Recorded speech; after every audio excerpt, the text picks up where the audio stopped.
këtë rast heroin. Një lidhje me çfarë ka mburur. S'kisha mendon që të merresha Ja, e një muaj të caktuar. Ka qenë një gjë interesante, se shtëpia ishte pas profesionale të cilët dirigent. Rast të informacion. Nuk kam pasur karrierën time akademike. Artificiale, mekanike. Sot kësaj dite nga trasin e Është që është interesante, momentet e vështira që çdo njeri ka në jetë kam thënë. Saj edhe gjatë, edhe në shkollë Ka rrugtimin dhe historinë e vet. me të drejtën gjithmonë deployi si një njeri të çmendur, pikërisht se ishte jashtë. Po saktë, organizata kulturore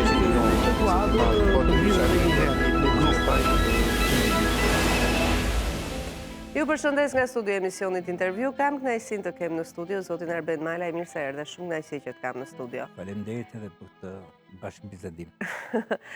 Në fakt, nuk di nga ta nis nga politika, nga fakti që ju jeni një lektor shumë i njohur në Shqipëri, jashtë Shqipërisë, ekonomist, ish ministër financash, ndoshta më i suksesshëm në një Shqipëri të shkatruar. Po më nis nga politika, pse në politikë? Me gjithë këto avantazhe akademike, me gjithë këto zgjedhje të një natyre tjetër ndoshta më të qetë, në politikë aktive, dhe tani që nuk jeni pjesë e parlamentit, përsëri politikë me mendime të forta tuaja. Unë të falenderoj për pyetjen, por në mënyrë të përsëritur unë kam thënë në media. E para ne duhet ta duam vendin tonë. E dyta jemi në borxh me vendin tonë, dhe e treta që është shumë e rëndësishme për të shërbyer vendin tonë, nuk është e nevojshme që të jesh patjetër deputet dhe ministër, dhe unë kam provuar me ju me media në 2013-2026, se ajo që ju media ka dashur të di diçka për ta përcjellë të shikuesit, për ekonominë ose për politikën, unë nuk kam përtuar. Ndoshta inspirimi më i madh për të angazhuar sërish vjen e para nga Platoni, i cili thotë që gabimi më i madh që bëjmë ne, kur nuk angazhohemi, është të pranojmë të qeverisim nga njerëz budallëj. E ka thënë ai, kështu që dhe dyta është Einsteini që duhet të jeni inspiruese për të rinë, i përdor për të rinë më shumë, që thotë bota nuk është e keqe se ka njerëz të qinj, por se ka njerëz të mirë që nuk reagojnë ndaj njerëzve të qinj.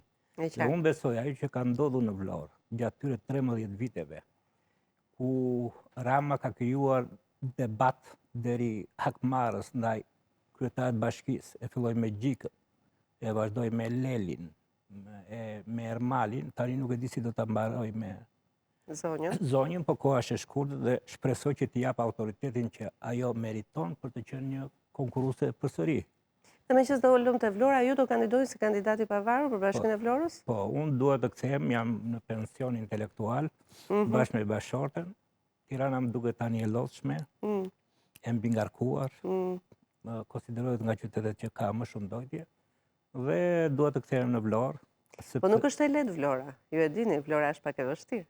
Unë besoj se Vlora, në rastin konkret, prandaj desh ta vazhdoja, Rama e filloi me kryetarët e bashkive, e filloi me 14 drejtorë të hipotekës, dhe vazhdoi pasaj me sjelljen e tij sikur ishte kryetari i bashkisë së Vlorës, duke marrë karikën e kryetarit dhe duke kërkuar të përshonte 14 administratorë.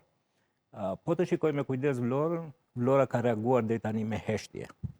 Nuk po them rastin e Brunës, sepse s'kishte kandidat dhe kur s'ka kandidat, njerëzit nuk kanë interes. Por edhe në zgjedhjet parlamentare pati pjesëmarrje më të vogël. Dhe të mendosh që qyteti i pavarësisë, qyteti i krenarisë, dhe njerëzit mos shkojnë të votojnë diçka ka ndodhur. Dhe bastioni së majtës, një ndër themelet e Partisë Socialiste. Po të flasim kështu lirisht për bastionet, mua nana më kërkoi një herë që ta merrja Vlorën si bastion. Më thiri në zy, ishte kryeministër, më tha, pse se merr Vlorën? Ti tha se Majko tha kërkon Korçën, Iliri kërkon Skraparin, ti pse se merr? Unë i thash jo, nuk dua të ndërhyj, le të vazhdojnë vetë. Po jo, më tha mua, është mirë ta kesh, jo, i thash nuk. Unë u shërbej, do ta kem bastion të sjelljes, jo një mandat politik. E kuptoj. Dhe më thiri dhe një herë tjetër, më tha, "Ma Arben, tha çfarë ndodh, tha që se do?" I thash unë kam respekt për shokun Hysni. Pse më tha?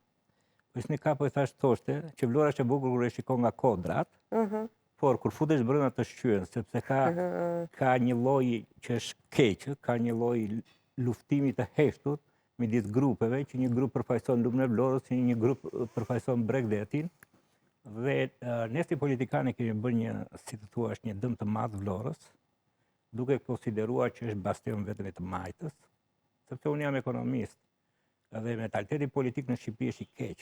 Pra, ai që fiton aq më tepër tani me Rilinin, ai që fiton qoftë 50.1%, do të gjitha pushtetet.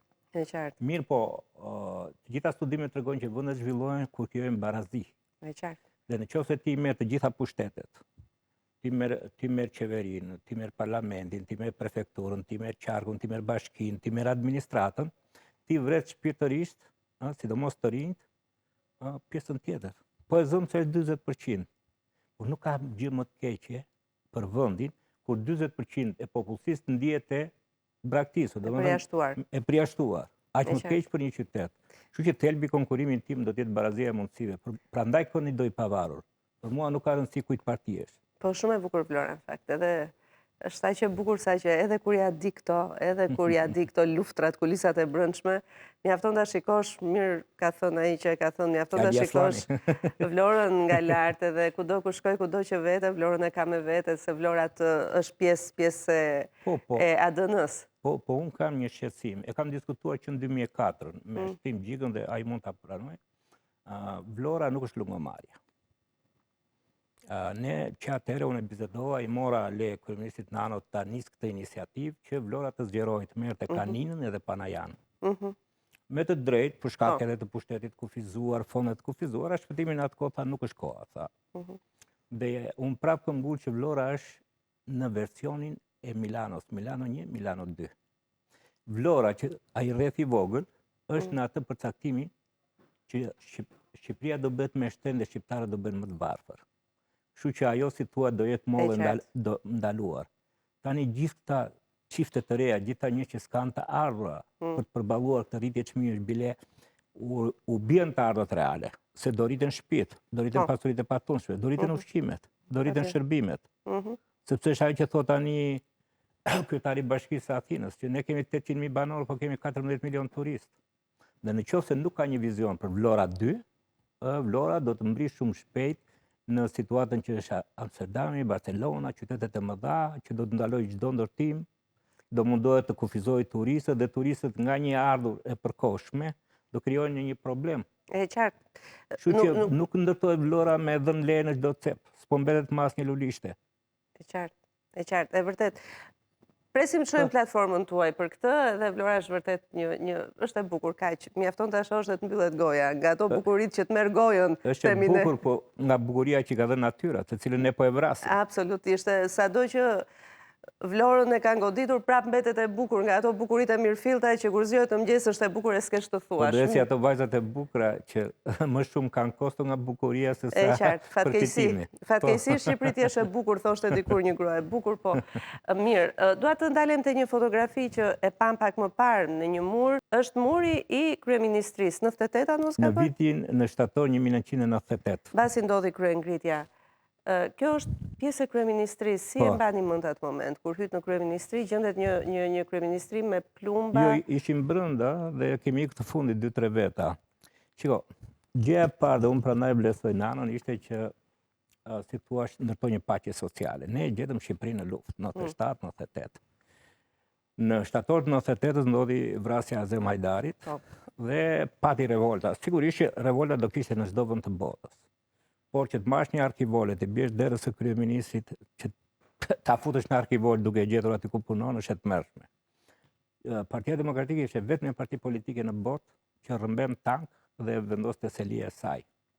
Unë e them me bindje se kemi qenë ndër të fundit 2-3 veta që kemi ikur, që nëse nuk do të kishin ndërhyrë Shtetet Bashkuara të Amerikës, disa nga ne do ishin vrarë, dhe çrëndsi ka asaj se do shpalleshin me rrojë. Sepse ata u futën.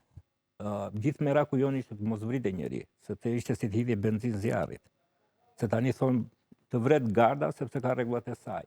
U flagos komandanti i gardës, një burr fisnik. Ata hynë në kat parë dhe ne ishim në kat tretë.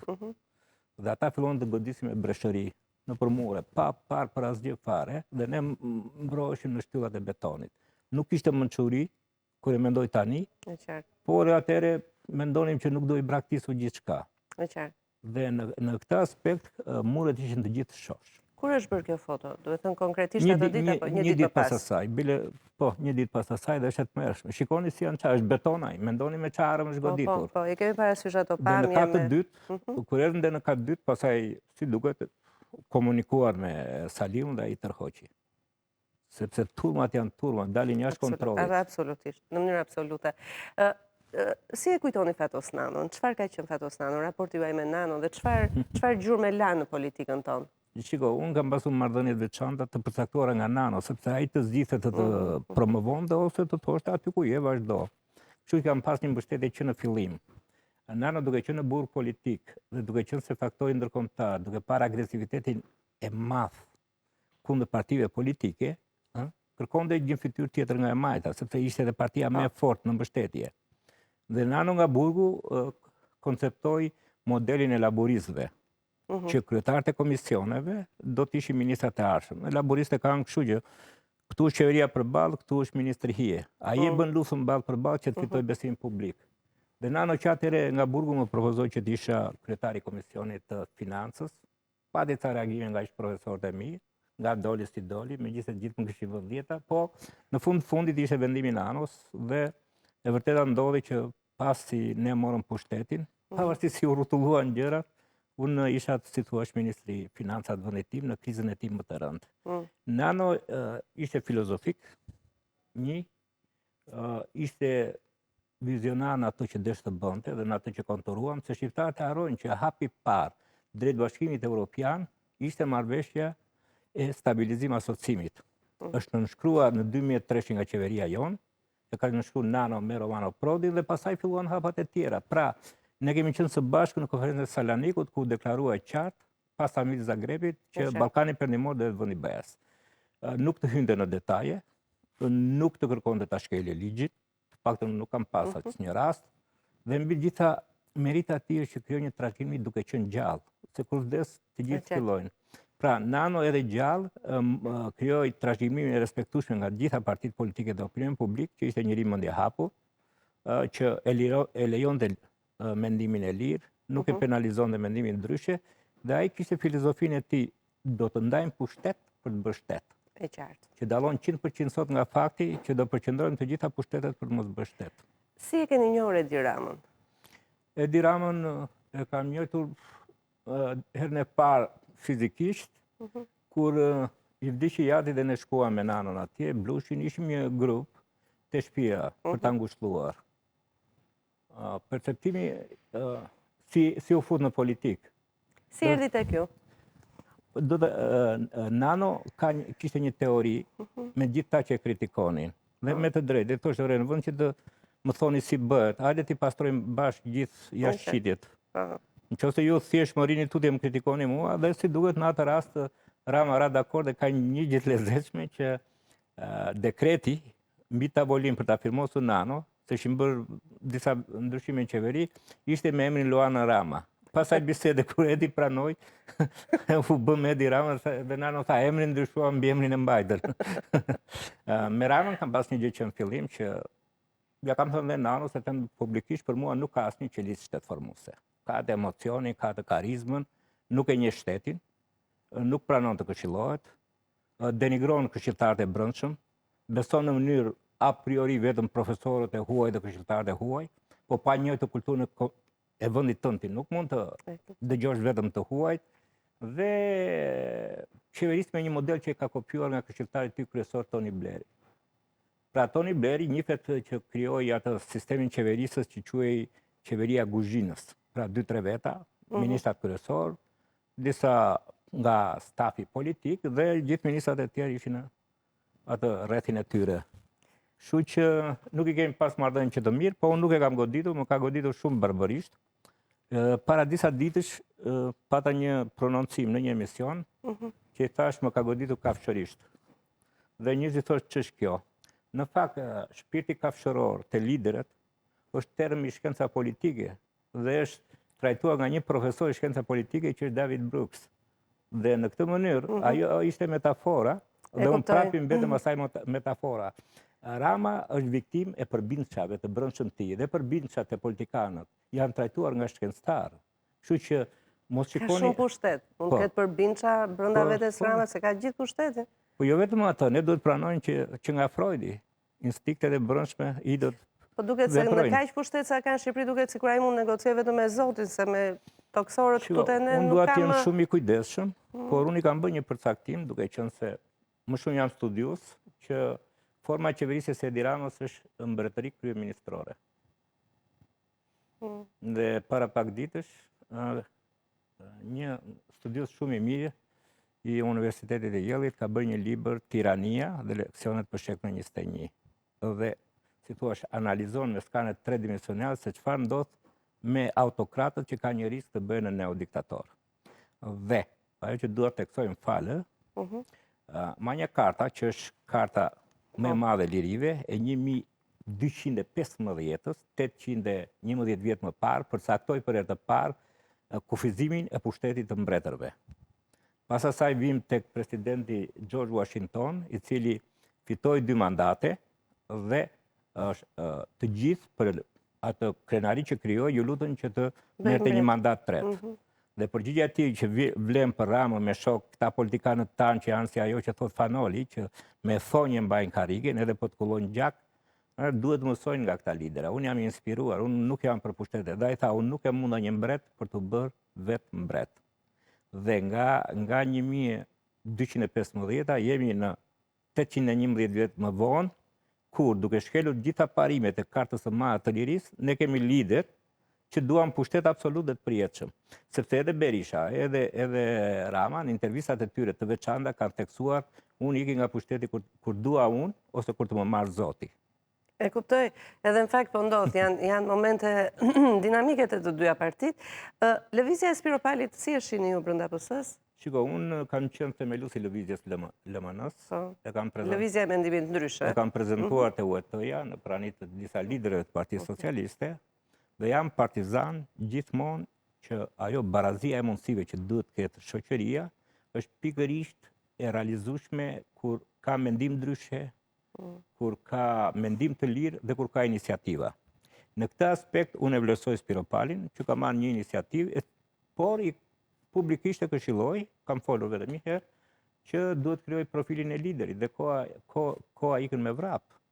Pra, është shumë pozitive, ka një maja brenda PS-s, jo maja që aq e madhe sa të përmbys Ramën, por të ngjisë diçka pozitive, a do shkoj në lëvizje, a do shkoj në fraksion, a do ndryshoj edhe PS-ja statutin e lejoj fraksionet realisht, sepse ka një problem që unë do ta sqaroj. Partitë politike të gjithon janë bashkime vullnetare. Jo, partitë politike para së gjithashtu janë institucione kushtetuese, janë kushtetuar në vendin tonë. Qoftë një parti politike do shkonte, siç ndodhi me ADF në Gjermani, dhe do vinë disa kritere. Për shembull, nuk lejoj mendimin ndryshe, nuk lejoj kundërshtar në parti, nuk lejoj votim parti. S'do kish gjykatës që ta miratonte, se ishte antikushtetues. Pra, formalisht janë institucione kushtetuese. Ti lexosh statutet e tyre, thuaj Zotë mat, se më ndryshon në një gërë. Të shikosh realitetin e hidhur tyre është dominim në gjitha partitë. E kuptoj. Pra ju mendoni që zonja Spiropali ka një moment delikat tani, ose do ketë diçka shumë serioze, ose pra duhet të vrapoj me kohën, nuk duhet pres. Po, dhe versioni. Unë ruaj den që Rama nuk do ta përjashtoj, jo se ka frikë, por se nuk do të jap vëmendje fare, ta lëri aty. Dhe nuk do t'i jap kohë. Kështu që do jetë ka të drejtën e saj Spiropali. Ne japim vetëm këshilla, ajo ka marrë përsipër një barë sfiduese dhe duhet i kontrolloj vetë duke diskutuar me kolegë. Por në qoftë se nuk del jashtë grupit të Partisë Socialiste, nuk ka mundësi të krijojë një maja. Sepse çfarë do t'i thonë brenda njerëzit, ajo do ta provojë siç e provoi Bembushi, që kur kundërshton Ramës të fletë as shoku më i ngushtë. Dhe do ndihet e vetmuar gjithnjë më shumë. Ndodh kjo në PS, nuk të flasin njerëzit fare kur je kundër Ramës? Po unë ika në 2013, isha 52 vjeç, vija nga Harvardi dhe që kur bëra debati me Ramën, asnjë universitet nuk më hapte dyert dhe asnjë donator, se dhe donator duhet ta mbajnë mirë qeverin, përveç ambasadës zvicerane, hollandeze, të ishin 2-3 ambasada, nuk tjetë e fonde. Aktualisht unë nuk jap dot një orë leksion të hapur te Fakulteti i Ekonomisë ku jam diplomuar. E mendon dot këtë? Pse mendon që është ndikimi i Ramës deri këtu? Jo, nuk e mendoj kurrë, por lideri duhet kuptoj çfarë mentaliteti jep në qeveri. Qofse jep fleksibilitet, të gjithë janë fleksibël. Në qofse ky të shpall armik një herë, ata shpallin 10 herë se duan t'i çojnë dhurata. Mirë, dakord këto, po kam dëgjuar që s'të bie më telefoni. Vërtet s'bie më nuk të marrin njerëzit, nuk ju ftojnë për kafe, nuk merr ai shok. Jo, nuk janë. Unë mbaj marrëdhënie të mira edhe me socialistë, edhe me njerëzit, edhe me zonën. E qartë, pra jo deri këtu, por që gjithsesi ndjehet. Duhet të ndjej përgjegjësinë lideri. Po dhe në kohën e komunistit nuk i bënte gjithë udhëheqësit parë. Ishin ata në kooperativ, në ndërmarrje, në... Komunistët më të zellshëm, ata që ishin më të zellshmit për ta interpretuar doktrinën si donin. Është ajo që thot Aveli, kur skanojmë në Berishën. Nuk ka komunist më të keq se antikomunistët. Edhe me që se dolëm te Berisha, si e mendoni Berishën? Si është Berisha dhe çfarë gjurmë po lë në Shqipëri? Shiko, e para dhe mbi gjitha, unë mendoj që mentaliteti jonë duhet civilizohet. Pra, unë e kam zbatuar për vete që partia opozitare nuk është partia armike. Një. E dyta, partia opozitare nuk është një kundërshtare. Është një alternativë. Dhe në politikë ne duhet të heqim dorë nga i mentaliteti vjetër i trimit të madh, që politika e ngjan më shumë një ndeshje boksi, ku kundërshtari jot duhet bie në shesh dhe i përgjakur, dhe ti të vesh edhe ta përshtysh. Ose në mundje, kur ti fiton vetëm kur ja ngjesh kokën në tapet atij dhe e lë vetëm kur thotë ja man se vdiqja. Jo, duhet jetë një garë, duhet jetë një opsion, duhet jetë një alternativë. Po kjo gara vetëm. Tani të vim tek misioni i tij. Gjithçka është trashëgimia. Folën për nanon që la trashëgimin e tij. Tani cila është trashëgimia që do të lë Sali Berisha? Se do lë një trashëgimi familjare, do lë një trashëgimi shoqërore, do lë dhe një trashëgimi politike. Rim te kjo e fundit. Pra, pati një trashëgimi që do i mbetej në historinë, nëse do ishte realisht lider demokrat, që ishte lideri që përmbysi regjimin. Dhe u përmbys në mënyrë paqësore.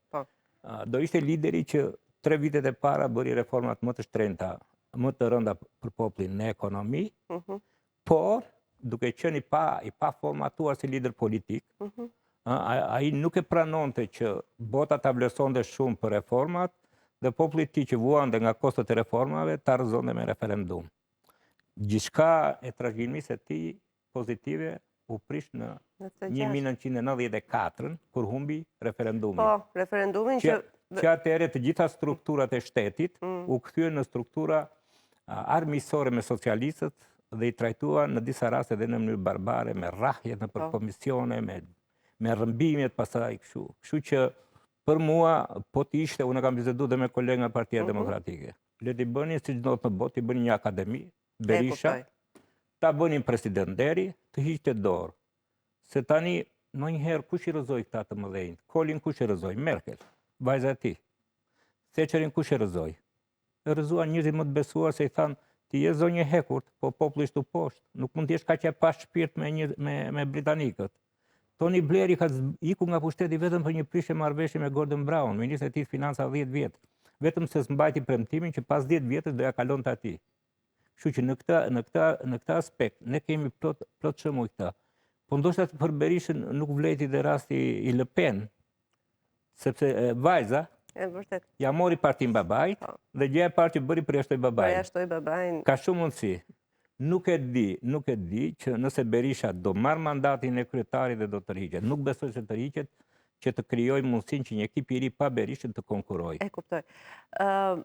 Ju mungon parlamenti? Si deputet? Shiko, nuk më mungon edhe për një gjë, ta them sinqerisht. Ka një trend negativ, se po të kishte një trend më përmirësues, okay. Po tani më shumë është bërë batutash. Si të vjen kur shikon seanca edhe me nivel sa vjen dhe bie? Do të thënë ne i rikthemi parlamentit par pluralist. Po si të më vi mua? Kishte një institucion mendimi dhe përsëri ne ishim pak kënaqur në momentet caktuara, si ka mundësi tani? Tani, unë e njoh Partinë Socialiste, e dua, nuk jam joshur nga asnjë ofertë, sepse respektoj shumë atë që këshillon Churchilli, po bëj një libër unë tani, Fuqia e Integriteti për politikanët e rinj. Edhe Churchilli thot, për parimet e ndryshoj partinë, për partinë nuk i ndryshoj parimet. Kështu që unë shoh aty shumë militant në grupin parlamentar të Partisë Socialiste, duke filluar nga Balla. Është pa imagjinueshme që kryetari i grupit parlamentar u kam qenë. Detyra kryesore e kryetarit të grupit parlamentar është të ulë tensionet përballë opozitës, jo për ta provokuar. Ose kërcënimet që bën tani që thotë kemi marrë 61, tani do marrim 62 në zgjedhjet e tjera. Po raporti i Parlamentit Evropian për zgjedhjet, pra të krenohesh me votat e vjedhura, të bësh debat me votat e vjedhura, ka rënë integriteti. Ka rënë integriteti i Parlamentit dhe është kthyer më shumë seancë, pastaj mbledhje për përjashtim. Përjashtim, pastaj gjysmë seancë. Të dhëmë Partia Socialiste, pastaj janë dy flamurit. Një flamur që ka qenë historiku i Partisë Socialiste, një flamur që janë të rilindjes, nuk e di. Të dhëmë Partia Socialiste si është? Më dhëmë në shpirt, sepse unë e zgjodha vetë, kisha bindje si ekonomist. Edhe pse kisha babajnë të përjashtuar, ne kishim marrë shkolla, nuk mund të ankohesha. Ju bashkova PS-s në momentin që të tjerët e braktisën. Në 91 kam qenë nënkryetari Partisë Socialiste në Vlorë. Dhe ju bashkova se profesorët e mi, ata që më inspironin, duke filluar nga profesor Servet Plumi, duke filluar nga profesorët e tjerë të fakultetit ekonomik, u grupuan në të majtën. Dhe ju keni një përvojë amerikane që përgjithsisht universitetet janë me demokratët, sepse duan që atë pasuri që krijon kapitalizmi të mund të shpërndahet më mirë që mos të vuajnë shtresat e tjera. Sepse ne kemi një përqendrim maksimal të pasurisë. Pasuri po krijohet, po është në pak duar. Dhe prapë është Churchillit që thoshte që kapitalizmi ndan në mënyrë të pa barabartë pasurinë dhe socializmi ndan në mënyrë të barabartë varfërinë. Apo është një filozof italian që thotë socialistët duan aq shumë të varfrit sa i shtojnë numrin e tyre. E vërtet është krejt e kundërt. Sot problemi nuk është pasuria që krijohet. Sot problemi është si ndahet pasuria. Në pak duar e përqendruar. Kalonin nga Partia Socialiste ndonjëherë bie rrugat kur e shet godin ke dhimbje? Mund më vinë dhimbje për njerëzit e thjeshtë. E kam paralajmëruar se që Partia Socialiste rilindja do të ketë fatin e pasokut. Do të kurret si pasoku, mendon? Në për mas nuk e them dot, po ka atë trend, kjo është e ditur. Po do të kurret, por me këtë të kurrje do të kurret rilindja apo do shohet PS-ja bashkë me të? Nuk ka, në momentin që është ky leadership, me këto parime, me këtë babzi, me këtë pushtet absolut, ku oligarkët bëjnë politik me parat e tyre, që bëjnë amnistin fiskale, që bëjnë uljen e dividendit, që bëjnë politika se këtëra si duan, dhe politikanët e rilindjes bëjnë para me mandatet politike duke bërë biznes me oligarkët, patjetër që kjo është shumë e dhimbshme dhe trendi nuk do të jetë pozitiv. E kuptoj. Mirë, ne do të kemi një shkëputje shumë të shkurtër publicitare, kthehemi pas pak.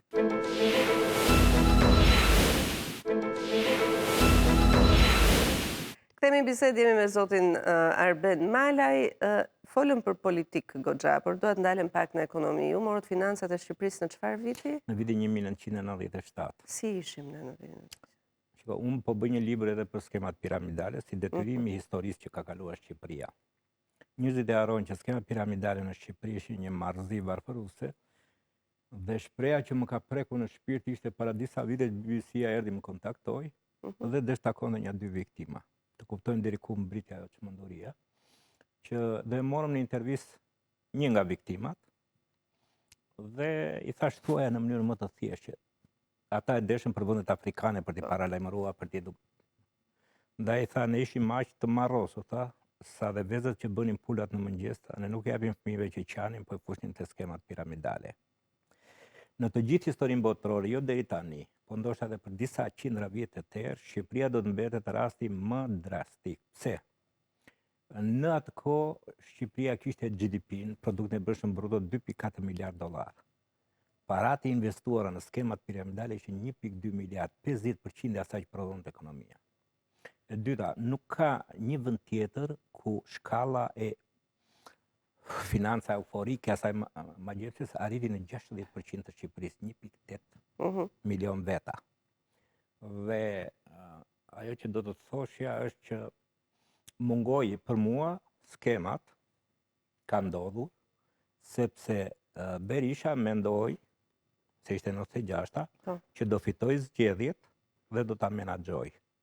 Por ka një shprehje të Schillerit që thotë, njeriu si individ është qenë e arsyeshme. Njeriu si pjesë e turmës është një kokë ngjeshur që dhe perëndit nuk negocion dot me të. Kështu që ne arritëm në atë pikë. Dhe mbaj mend kur kam vajtur për t'i marrë detyrën Ridvan Bodës, fjalia që më tha, ti nuk e di në kë karike do ulesh. Takimin e parë kam bërë me Bankën Botërore dhe kemi bërë në Rom, se këtu u mbyllën gjithë ambasadat, aeroportet. Në takimin e dytë e kam bërë në Shqipëri, ku drejtoresha e Bankës Botërore më thiri në zyrën e saj, ndoshta kishim frikë nga përgjimi në zyrën tonë, në Tiranë, ishte gabimi im, mungesë eksperiencë dhe s'do veja më asnjëherë, dhe filloi të më flisë sigurisht unë isha nxënëse, diti që do bësh të, më hipi Inadi Blonjati, u skuqja, i thash zonjë, përgjegjësinë për vendin tim e kam marrë unë, po unë nuk jam nxënës si juaj, u ngrita dhe ika. Dhe çfarë ndodhi mbas kësaj? Asgjë. Mbas saj ndodhi diçka e madhe, që u krijua integritet. Pra, në qoftë se unë kam arritur ta ndihmoj vendin tim të kaloj një nga krizat më të rënda, ka qenë integriteti, profesional dhe njerëzor. Sepse ata nuk bashkëpunojnë me ministra Hajdut, nuk bashkëpunojnë me ministra kriminal, të mbajnë pending aty dhe ka pasur shumë investigime se çfarë përfaqëson Malaj edhe përballë akuzave që bënte Berisha në mënyrë më të egër. Dhe krijova aq besim sa mund të them gjëja që kam arritur më shumë në jetë, ka qenë vlerësimi që bëri shefi FMN-s, që ndërmjet fjalëve të tjera, ajo që arritet ti për ne ishte pabesueshme, fuqia për të bindur kolegët për të mbështetur reformat, fuqia për të bashkëbiseduar me faktorët shoqëror dhe politik Shqipëri, dhe përkufizimi ishte që ju i keni bërë një nder të madh vendit tuaj. Të do ta kem dhe si epitaf, do ta lë testament. Zoti Mala, ju nuk jeni i pari që intervistoj, që njerëz fushave të ndryshme në fakt, jo vetëm politikanë, të cilët Shqipëria nuk i ka vlerësuar qoftë dhe me një medalje apo me një ceremoni, por janë të mbivlerësuar për atë që i kanë lënë Shqipërisë nga të huajt. Takoj dhe njerëz të thjeshtë, njerëz me kauza që i kanë nisur personale dhe i kanë kthyer në kauza të mëdha, dhe kanë ndihmuar njerëz, jetë njerëzish, po për shtetin shqiptar apo për njerëzit që duhet t'u japin vëmendje nuk janë. Megjithatë ata e vazhdojnë atë punën e tyre. Çfarë ndodh kur nuk ndihesh i vlerësuar nga njerëz që ti ke punuar? Që ti mendojnë që të paktën një mirënjohje do ta kesh. Jo për një certifikat, një mirënjohje dhe ndërkohë. Me stafet që kam punuar, ndihem shumë i respektuar, sinqerisht. Me ata të tjerët, unë e them gjithmonë dhe ne duhet ta njohim historinë e vendit tonë. Pra, kur je lider e para, nëse nuk e duron dot mos më njohjen, mos bëj mirë. Po ne jemi qenë njerëzore, do do bësh mirë, po nuk do kesh. E qartë, nuk do të kthehet kjo. E dyta, kemi atë rrof mbreti poshtë mbreti. Ne nuk kemi pas mbretëri, se mbretërit janë qindra vjeçare. Pra, kjo ka ndodhur edhe në vende më moderne me mbretëri. E pse të mërzitem unë që kjo ndodh në Shqipëri ku kultura shtetë formuese është e vogël? E treta, duket se Rama më ka mbajt me atë, se dhe po të desh të jepte në një dekoratë, kur nuk do ta pranoja. Jo. Le të vazhdoj të jap atyre që kanë një kontribut sporadik nga jashtë për treguar, se ndryshoi dhe ligjin e dekorimit e mori vetë në dorë, kur uniteti i një vendi është presidenti dhe ato jepen në emër të popullit, nuk jepen në emër të personal. Po edhe sikur ti shkonde në mend, nuk dua dekorata, kam plot. E kuptova. Ka marrë vlerësim maksimal nga presidenti i Kosovës për kontributin e thellë që kam dhënë dhe në kohën e luftës Kosovës, por edhe në zhvillimin ekonomik saj, se kanë firmosur i pari marrëveshje ndërkombëtare të Kosovës me faktorin ndërkombëtar. 2003 marrëveshjen tregtisë të lirë dhe 2004 heqjen e tatimit dyfisht. Kush është arritja më e madhe profesionale për ju në karrierë? Që ja keni atë bizhun më të shtrenjtë në gjërat që keni arritur? Postet politike nuk i quaj sepse janë pjesë e konjunktura. E meriton apo se meriton është tjetër gjë, po dhe unë nuk kam menduar ndonjëherë që unë jam njeriu më i mençur. Unë kam plot kolegë në jetë, në shkollë, që janë ndoshta edhe më të mirë se mi. Por unë kam pas një gjë, kur më jep një detyrë shtetërore, unë e bëj me integritet të madh, me dashuri dhe përkushtim për vendin tim. Arritja më e madhe i takon prindërve dhe mësuesve të mi.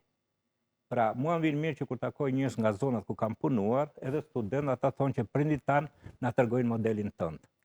Pasi unë u arsimova në një shkollë 8 vjeçare në fshat, në Llokatun, po që kishte mësues shumë të mirë.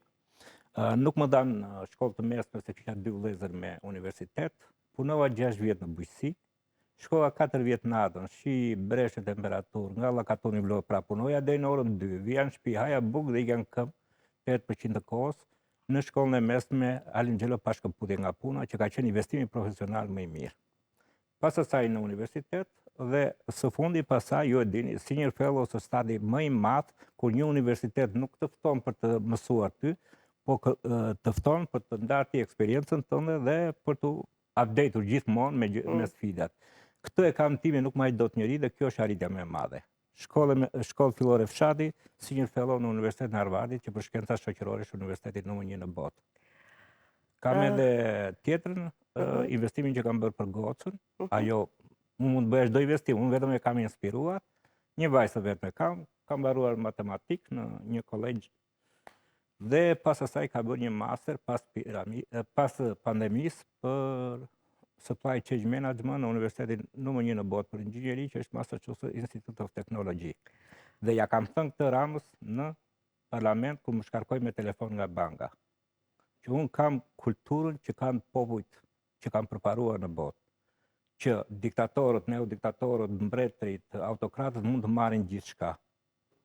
Mund të marrin shtëpinë, mund të marrin pasurinë, mund të marrin florinë, mund të marrin gruan, por në fund një gjë nuk ta marrin dot pa të marrë dhe jetën. Dhe kjo është dija. Dhe unë investoj për ditë për dijen. Dhe dijen nuk nguroni ta shpërndani ku të mundeni, ju jeni lektor, ju jeni ftuar, këtu jeni në Kosovë, në Mitrovic. Në Mitrovic. Pata një kënaqësi të veçantë sepse është universiteti i Isa Buletini. Pata një takim shumë të mirë me rektoren, e cila ishte inxhiniere, i thash nga Vlora nuk mund të bëj dhuratë më të bukur përveç se një statuj të Isa Buletinit, që ne duam si vlonjat dhe është nga si thosh kontributit kryesor për pavarësinë. Kam dhënë në shumë universitete, kam dhënë në Harvard, kam dhënë në Boston University, kam dhënë në Georgetown. Çfarë ideologjie është kjo? Nga politikan me personalitetet të takohesh në bashkë ekuilibra ekonomik, por edhe politik dhe racional, por ndërkohë krejtësisht në një kënd tjetër akademik. Shiko, dashuria ime parë ka qenë që t'isha në ambjete akademike, nuk më mbajtë në 86-ën, sepse edhe në letra anonime pse baba im ishte i përjashtuar, aty më kanë ndihmuar jashtëzakonisht shumë profesor Serveti, Anastasi dhe gjithë profesorët e tjerë që donin të më merrnin profesor. Shiko, një nga arsyet kryesore që ne kemi këtë agresivitet ndërpartiak është që deputetët tanë nuk kanë një exit strategji. Pra, pas i futen parlament, atyre u duket sikur humbasin çdo gjë. Ndosa unë kisha exit strategji se kisha pjesën akademike. Kam dhënë film që nga 93 part-time dhe për 33 vite. Pra një strategji që çfarë do bënin nëse s'do ishin më deputet. Pra ju duket sikur aty fillojnë dhe aty mbaron jeta e tyre. Po, sepse nëse nuk investojnë, nuk është pa mundur. Ti e ke pasur, ju e keni pasur këtë qetësi, sepse dinit që do ishte tek fusha jote që ishte mësimdhënia. Në fakt, çfarë profesioni keni ndruar? Ju doni të bëshit ekonomist apo çfarë? Kur shkoje në Gallakatundi në Vlorë, çfarë mendoj që do bësh? Ekonomist, sepse unë 2 vëllezër kisha agronomi dhe i thash unë nuk shkoj në agronomi, do bëj diçka tjetër. Nuk e kisha menduar që do vija në Tiranë, se zakonisht ishte Universiteti Bujqësor i Kamzës, por mbështetësit e mi më të mirë kanë qenë mësuesit e shkollës mesme. Ata venin në komitet ekzekutiv, bënin vlerësimet, këmbgulin që dhe kur dolën ato se shpalleshin te Alidemi, unë vajta pash Fakultetin Ekonomik të Kamzës më ka darë dhe i ka i mërzitu, kur pastaj më thosin shoqërit ka dalë shkolla, po jo e thashun, po ikur shiko se të ka dalë në Tiranë. Kështu që fati më përgëdheli. Dhe kur erdhën në Tiranë për herë të parë, si e mban në Tiranë për herë të parë? Po shiko, kur vinë në Tiranë për herë të parë, sigurisht edhe jeta studentore është ndryshe. Po ne patëm një fat që u bëm 4 shok, dhe ndëm 4 vjet bashkë. 2 ishin nga Tepelena, nga janë dhe rrënjët e mia të respektueshme. Një ishte Indieri Bashkim Fino, që ishin si vëllezër, dhe krijuam një ambient shumë të mirë. Fakti që unë kisha bërë shkollën e mesme ekonomik, më ndihmoi që qenë si mesme e parë të dallosha si student shumë i mirë. Sepse ju e dini, nëse merr një uri bazike në gjimnaz, gjithë njohuritë e tjera janë zgjerim, nuk janë bazik. Dhe kjo më lehtësoi shumë, sepse isha në zanatin tim dhe në atë që dashuroja. E kuptoj. Po, dua të di një moment, për shembull gjatë karrierës tuaj, takime me personalitete të mëdha, ku ka qenë më emocionuesi? Një takim që mbani mend nga këta personalitete shtetesh që ju keni takuar? Mua më ka inspiruar shumë presidenti Carter. Në vitin, duke qenë në Harvard, më erdhi një ftesë që do të bëj një takim te qendra Carter. Do ishte banka botërore, do ishin nobelistët në ekonomi që i kam takuar atje, dhe si duket kishin zgjedhur dhe si thosh ish ministra dhe për fat mirë u ndodhesh në Shtetet Bashkuara të Amerikës për të diskutuar. Më bën 3 gjëra përshtypje. E para, ambienti pozitiv. Pra kur vizitoje muzeun, të gjithë ata që shërbenin atje e kishin si prindë, domethënë e dashuronin, jo thjesht ishin punonësit e tij. Gjë që ne nuk e kemi dhe ne shpesh krijojmë ambiente toksike në vendet tona të punës, që gjëja më e keqe. E dyta, unë kam marrë pjesë në shumë konferenca. Zakonisht rin një sesonin e parë dhe ikëm. Ai burr fisnik ka ndëndur atje dhe kam bërë shënime deri në fund në çdo seancë. E treta, mësimi më i madh që më vleti ishte që unë nuk kërkoj, si vlonjat nuk kërkoj fotografi.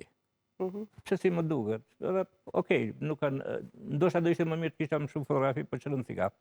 Dhe i them president, do ndua një fotografi me ju. Po, më tha mua, dhe ishte një organizatë jo qeveritare nga Vlora. Dhe i them atij kolegut na bëj një fotografi. Siç e kemi ne, sa mbaroi fotografia i dhash dorën unë, presidenta më Arben, ai na shërbeun, e tha tani ikti atje, tha, bëj një fotografi këtij. Dhe i dyti ka qenë me presidenti e Bankës Botërore Wolfson, një bisedë jashtëzakonshme. E qartë. Një njeri që ishte mik i presidentit Clinton, por dhe një nga presidentët më impresionues të Bankës Botërore, se kishte fokus te lufta kundër varfërisë. Ka ardhur dhe ka vizituar dhe Shqipërinë. Si është ekonomia shqiptare? Si jemi në nga ana ekonomike tani? Shiko, ekonomia shqiptare me ritmet e rritjes që ka, okej, por unë mendoj edhe të bëjmë një analizë jo thjesht kritike, por realiste. Do të cilat janë burimet që mbajnë në këtë rritje, sa janë përfitimet e rritjes, a është kjo një rritje e lartë sa duhet? Jo, duhet më e madhe, por bota po kalon kriza dhe për këtë nuk mund të pretendosh që në kohë krizash ketë rritje të madhe. A është ekonomia jonë më e qëndrueshme nga krizat? Jo. Pse? Se bazohet te turizmi. Dhe turizmi është një nga sektorët, jo shikoni, që goditet menjëherë. Vetëm anullimi i moshapjes së aeroportit të Vlorës, po të pyesësh kompanitë turistike në Vlorë ka krijuar një shqetësim njerëzve të madh sepse janë anulluar. E qartë. Rezervimet. Të kuptojmë. Ana tjetër, turizmi nuk është sepse unë studioj ekonominë.